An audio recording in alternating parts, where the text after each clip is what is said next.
Hi there, this is Joanne from TrueAuthenticPower.com from Tapping.me, and I'm also the creator of the program Catapulting to Confidence. I get quite a bit of questioning about law of attraction and how to manifest. And some people think that how you manifest is just like rubbing a lamp and a genie is going to come out. And while it can feel that way sometimes, I think there are some hindrances that people come across that, if I share them, might help some people.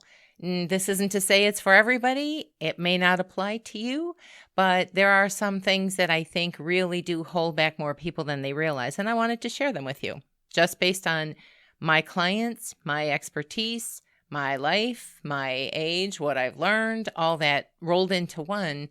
I just think there are some tips that would help. So let's get right to it. The first one is, now hold on to your hat here because this is a really, really big one. And the reason I'm putting it at number one is because I think it affects so many more people than are willing to admit or realize. And that is, what are your family relationships? What do you think about family? What have you grown up believing about family? And where are you conflicted about that?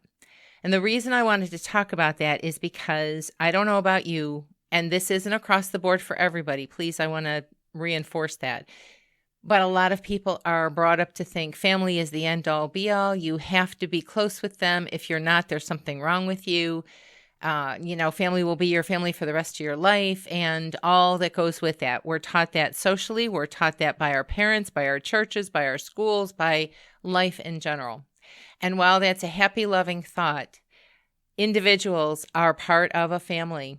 And if there is any part of you that is being squashed, held back, held down because of the beliefs of your family, because of the actions of your family, because nobody is necessarily really wrong, but you're just not on the same page, you might want to reevaluate what you're doing among those people. That means, are you sharing your dream and getting put down? Are you thinking differently and they don't agree, so you're not feeling good about yourself?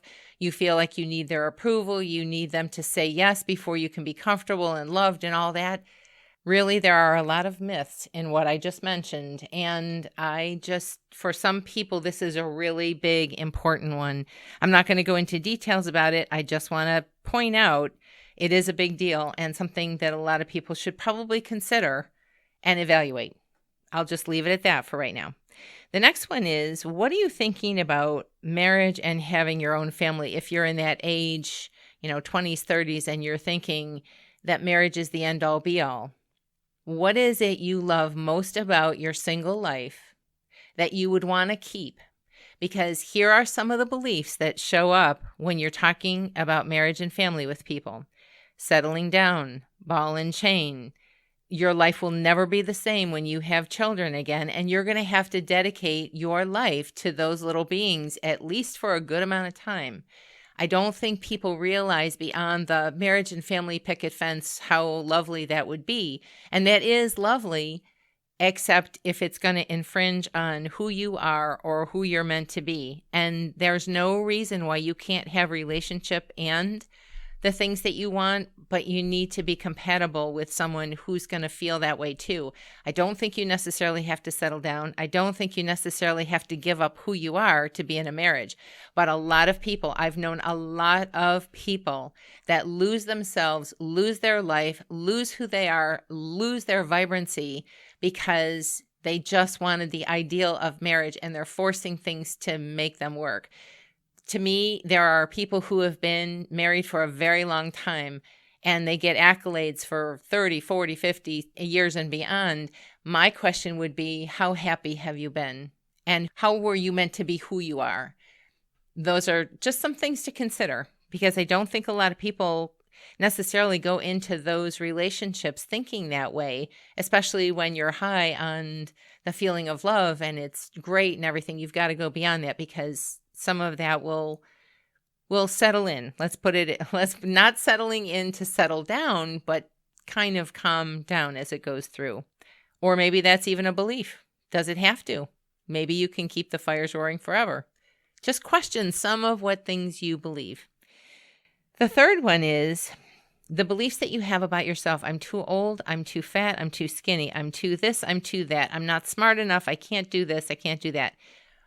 There are so many people who have had success with relationships, love, careers, money, success in any way, fulfillment, with any or all of those criteria as being part of it and not being exclusive. So if you are thinking, I can't because, I want you to start questioning those beliefs. They may be false. They may be what you grew up with. They may be what has been passed down to you through generations of you have to look a certain way. Things are changing. People are opening up. The internet has caused a lot of people to question things, look for things, go beyond the boundaries of what has been in the past. And you don't want to be stuck in those things of to this, to that, not enough of this, not enough of that. Just start questioning some of those things because it's going to bring you back to the authentic you that may have been programmed out of you. And it's really important when you're doing manifestation and law of attraction work. Dependency on social media is another one. That's the fourth one. Whenever I saw the beginning of social media and the likes and the this and the that, where the approval rating is a big deal, if you're looking for approval out there, you are not paying attention to the approval inside. And that is going to take you a lot farther to happiness and fulfillment than 88 million likes could ever do. When I first started seeing how important that was, it really turned me off. It felt like grade school or high school all over again. Will you like me? Will you be my friend? What you really want to do is get in touch with who you are. And that becomes so beautiful that you radiate, and your energy broadcasts. I'm pleased with me. I'm happy with me. And that's going to be more fulfilling, more joyous in the long run than any amount of likes. There are oodles of people who have gone down the road of mentors and coaches and people who are doing businesses online saying, if you do it this way, but will that way make you happy? Does it energize you or does it drag you? Those are things to pay attention to. The fifth one is focus on the positive. And I want to say this with a little bit of, yeah, but there might be more. And the reason I say that is because it's easy to focus on things when you're in a happy place. If you have gone through anything traumatic, devastating, you're in a really low place, you just had something that really took you off your feet, you're in a really down and out place, you've had some kind of something or other that has really grabbed you in an emotional way that's heavy and hard, it's very difficult to go to a joyful place from that low a space. And the reason I bring that up is because a lot of law of attraction or manifesting tips are just go for a better feeling. When you're hitting things like PTSD or replays of here I am again with relationship issue, I keep doing this same loop, I'm not sure that just reaching for a better feeling thought will do it. Maybe it will, but for those that have a really hard time with that, it might be too big a jump. And here's where I think EFT and visualizing and all the law of attraction techniques come together in a beautiful way. If you are having something that has got you so low, to think of something positive, or even sometimes to go up the scale of a better feeling thought, even if it's not as far as joy, that can be so difficult for those who are really struggling in that arena. And to make that easier, EFT tapping is such a beautiful bridge to help you instantly, a lot of the time, get out of the feeling of, oh, I just need relief. If you're trying to go for joy and your biggest thing right now is feeling relief, I would tap. I would learn how to tap. I would get a coach to tap, because you don't need to suffer when there's a tapping technique that is so beneficial and so effective. And once you get to you can flip at a certain level where visualizing becomes much easier, where seeing what you want in your future and be able to get excited about that and all that starts to fall into place. But not when you're in the doldrums and it's too hard a stretch to go from I feel crappy mentally, maybe even physically, to, oh, I'm so appreciative and I'm so grateful, or I need to forgive. Those things are such a big stretch depending on where your mind is and what you've been ruminating with your energy. I just think that's a real big one. Number 6, when you're told to think of what you desire and you really start thinking about it, is it a feel-good situation or is it an uneasy situation? Here's the thing that will stop a lot of law of attraction and manifestation kind of things is if you're in conflict. That may be you're not ready. It may be the situation hasn't unfolded to full fruition yet. And if you try to push it and force it, it will be painful. It will be a lot of work. It will be hard work. It will be like, have you ever had a ring on your finger where it got beyond your knuckle and then maybe you had a swelling or whatever and you're trying to get it off and it just won't work. And then you put a little soap and water and all of a sudden, poof, it comes right off easily. That's the kind of stuff I'm talking about. It should feel easy and good and safe. And there may be some things you may have to overcome. But if you have a lot of uneasiness or unrest or just not in the right place or time yet for it, if there's a conflict in your energy, you will be fighting that conflict. The subconscious mind is all about protection. And if you are not congruent, if you are not lined up with, there will be much more benefit to me doing this than not, you will block it, you will force and maybe get to the end result or maybe not. It just can make it so much harder. And what's the point of making things harder? So, these are just some things that I have seen over and over again with clients, some things that I have seen over and over again, heard about with people having difficulty with the law of attraction or the manifestation processes. And how do I do this? And it's not working for me. What am I doing wrong? These are some things to consider.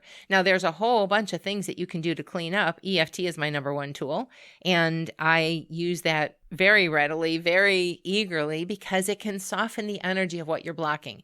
Anytime you're blocking, there is a resistance that's going to stymie you, stop you, make it harder, make it longer, frustrate you, annoy you, whatever the tag is. And EFT can soften that energy, can lighten the load to at least be able to think clearer about what do you really want and what are you just believing that was taught to you that is true that may not fit you. There are people who do things in a different way, in a different combination all the time, and because it soothes them. It feels right to them. It's who their authentic inside is longing to be.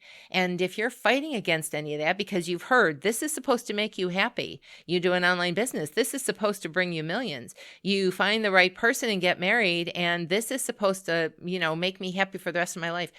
You've got to get in touch with who you really are, what sides of you are very important that you don't ever want to lose, or maybe even reclaiming and recalling back what you may have lost by falling into some of those patterns of what everybody else told you would work. The dreamers of the world can be some of the most happy people, because the more you focus on your dreams, the more you can get into alignment with it, the more you can be congruent with it, the more you can feel fulfilled and honor who you really are as who the true authentic part of you really, parts of you, not just one part. There are multi-parts to everybody. And the more you can fulfill those and pay attention to those and find partnerships and friendships and love relationships that honor those, the happier and more fulfilled you'll be long term. So just some things to question. This may not be for everybody. It's not going to apply to everybody. But there are some things, pockets that I have seen that are really big and replay a lot more than people are willing to say. So I hope this helps. If this is information that you like and you want more of, you can subscribe to my channel. You can always send me an email if you have any questions or thoughts, or you can comment on these videos. And if you get stuck and you need some help and you need a coach, reach out to myself, to other people, but make sure they feel right to you. Because the worst thing you can do is work with a coach that doesn't feel right. Again, it's all about feeling. What feels right to you? I hope it helps. And until our paths cross again next time, bye-bye for now.